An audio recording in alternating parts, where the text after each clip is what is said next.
I'll kick it off. Hey guys, thank you so much for talking with all of us today. Love the show. So to kind of start things off, can you tell us about your relationships with Chucky? Were you a fan prior to coming on the show? Does he scare you, etc.? Yeah. Um, Before getting hired, I had actually never seen any of the Chucky movies. So when I found out I got the job, I decided to go back and watch the movies, and I fell in love with the franchise. I now see why it's such a huge thing and why the fans are so amazing and passionate. And yeah, I'm super excited to be part of the Chucky family, and yeah, very cool. Um, yeah, I mean, I never actually, my parents never let me watch, rated R movies, growing up. So I never really got the chance to, watch the Chucky movies when I was younger. But yeah, I mean, when I found out that, I was going to be on the show, I instantly binged all of the Child's Play movies in like 2 days. And I don't regret anything, man. It's great. Yeah, it makes it so like surreal to be here now. Thank you. Hey, Teo, you said you saw, once you actually saw, the Chucky, what did you think that made it click, that connected with audiences?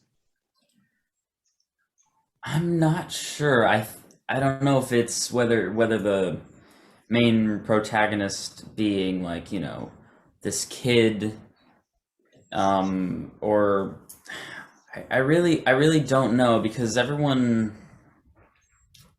That's a really hard question, actually. It's a good question. It's a hard question. Zach, you want to take this one? Yeah, I'll try my best here. So wait, can you repeat it? Or I just want to know, after you viewed Chucky, and Child's Play, what did you see that actually connected with the audience? Why do you think this actually worked?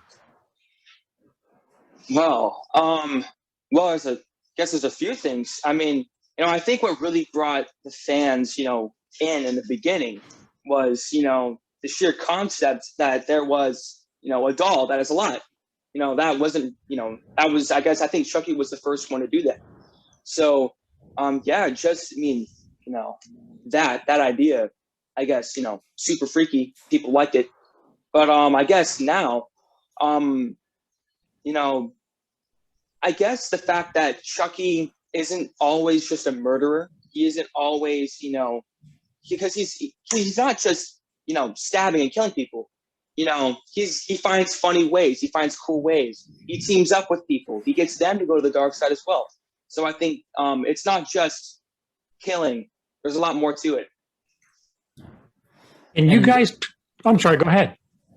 No, I was just gonna add on to that question. You didn't really ask this part of the question, but a reason I think fans will really click with our show is because now that it's a TV show, we have 8 hours to tell a story and develop characters, and all of these characters are very relatable, and there is very unique, diverse cast of characters that I think everyone can find themselves in someone.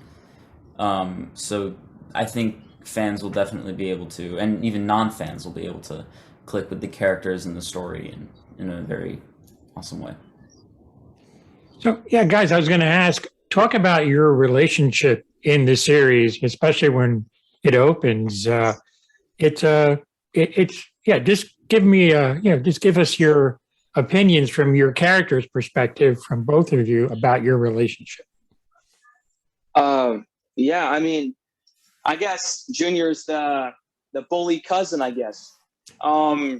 Yeah, you get to see our families are polar opposites. So obviously with my dad, Lucas, we are the horror side, we're not as successful. And then you see the Logan side, he, more successful, brought up. And actually one of my favorite scenes to film was the dinner scene when we see those two families kind of converge, you see the differences and the tension. So, yeah. And what about you, Teo? What I like especially about that scene was, yes, they are, the two sides of the family are complete polar opposites, but when you get down to it, they're really not any different. The only difference is that Lucas is poor and Logan is rich, but Logan and Lucas are really not too far off. Like in that dinner scene, you get to see that Logan definitely has that anger and that side that he doesn't really show, but Lucas showed a lot of. Yeah, and the relationship, the tension in the relationship definitely stems from Jake's awful home life and Junior's home life actually not being great either, because his father is putting so much pressure on him to be an amazing runner and to live up to the name, and also his girlfriend isn't the greatest person, and there's a lot of things going on in his life, and he decides to take it out on Jake and bully him. So yeah, that's where the tension comes from. Thank you, guys. How was it working with Don and Devin Sawa? Oh, yeah, Don's great. Yeah, just a really great guy, and especially because he created this series. He knows exactly what he wants, and it's very it's very helpful to us actors when directors know exactly what they want. It helps us out. Yeah. But yeah, overall, just a great guy. I don't think there's a single person on set who can say that they don't like him. So yeah, Definitely. And how about Another thing I love Another thing I love about Don is he really, like Zach said, he really knows what he wants, and he knows how to get it out of his actors, how to get it out of camera people, or he just has a great overall mindset for Chucky, and he's a genius and is amazing to work with. And kind of piggybacking off of that with Devin, because you both have him as a dad, and it's confusing. It's really cool. Yeah. Yeah, like definitely. I had to, before the interviews, I had to remember, okay, which one is Logan and which one is Lucas? Logan's my dad, Lucas is Jake's dad. Yeah. It was very cool and interesting. The first dinner scene actually at your house, at Jake's house, that was super interesting to see, because he played I think, that's in the first episode, you guys have seen that, he played both characters, and seeing him go from playing Lucas and then to Logan was really, really cool, and only a really, really amazing talented actor would be able to pull that off. So really, really fortunate that Devin was cast in that role, and super, super happy with that. He's also just a great guy. Yeah, also, filming, because I had a lot of, emotional scenes with him, and Teo does too later in the series. He's a very great actor to work off of, just because it's great when you have a great, I guess, what do you call it? Like scene partner when you're working on a scene, and it's easy to act with him is what I'm trying to say. Thank you. Hey guys, what was it like acting with the doll in front of you and the puppeteer behind the doll? Because I would probably find that distracting. Did you guys find that distracting sometimes? Not really, because the Chucky doll, they brought the original look back, but the way it works is different. Like the way, not like the, but I mean like the way that they move the face and how it walks around, it's different. And so it's like having, another actor in the room. And so once you get like into the scene, you kind of forget that the camera's there and the people there who are controlling him. And it's really just you and Chucky. And, that's never a good thing. Yeah, the doll is super lifelike in the way that The puppeteer team was absolutely fantastic, and they were really able to sell the fact that he is alive. So that definitely helped in really being in the moment with Chucky and not feeling like, oh, this is a doll. Because sometimes it's awkward to just act with a thing that's supposed to be like, lifelike or something. It's hard to just act like an object, but it didn't feel like it was just an object. It felt like you were acting with Chucky, and it was amazing. It was amazing.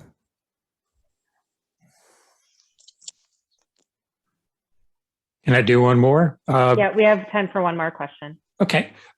Yeah, guys, both your characters kind of have some baggage to deal with. Jake is definitely at a crossroads. And Teo, you mentioned it. You're getting pressure from your dad to be something you might not want to be, and your girlfriend. And then the pressure of both of you, being together. So talk about from your perspectives about that. Teo, you want to go? Sure, yeah. Really, really good question. Junior, yeah, he really is just, yeah, like you said, getting all this pressure from his dad to be a great runner, and it sort of feels like in his life that the only one who really understands and cares is his mom. And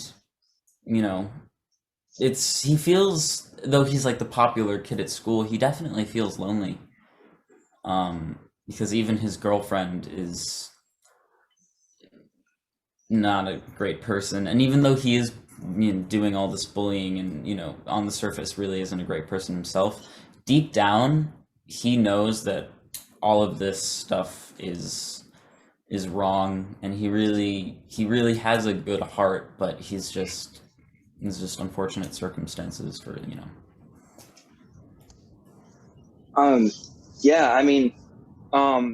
Throughout the series you do get to see kind of both sides of the coin, and especially when Junior he's bullying Jake for reasons, and because his life isn't exactly great.